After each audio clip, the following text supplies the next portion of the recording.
সব সময় আমরা দেখেছি সরকারি দল পরিবেশ শান্ত রাখার চেষ্টা করছে। এবারই আমরা ব্যতিক্রম দেখছি, সরকারি দলের নিজেরাই দেশে বিশৃঙ্খলা লাগানোর চেষ্টা করছে। এটা কিসের আলামত? কাকে খুশি করার জন্য দেশে বিশৃঙ্খলা সৃষ্টি করা হচ্ছে? গত 21শে জুন গাইবান্ধার সাগাটা থানার বনারপাড়া ইউনিয়নের ছাত্র শিবিরের সভাপতিকে নৃশংসভাবে গলা কেটে হত্যা করা হয়েছে। এই গত 4 মাসে এই সরকারি দলের হাতে 605 জন লোক নিহত হয়েছে, তার মধ্যে 288 জন বিএনপির লোক নিহত হয়েছে।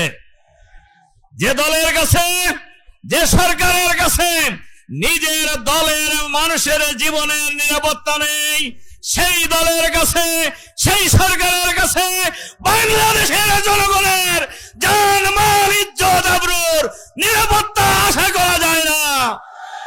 সংগ্রামী ভাই এবং বন্ধুগণ, এজন্য আজকে বাংলাদেশের ফ্যাসিবাদের, নতুন ফ্যাসিবাদের ডঙ্কা শোনা যাচ্ছে।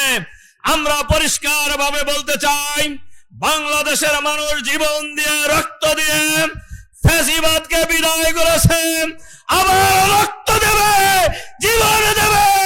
বাংলাদেশের মাটিতে আমরা কোন ফ্যাসিবাদ আসতে দেব না ইনশাআল্লাহ।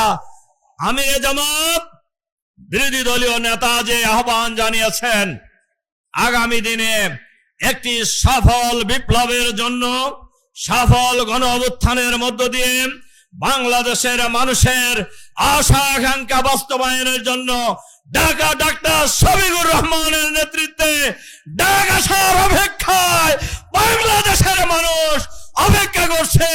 ঢাকা থেকে আপনারা জীবন দেওয়ার জন্য প্রস্তুত আছেন? আল্লাহ হাফেজ। বাংলাদেশ জিন্দাবাদ।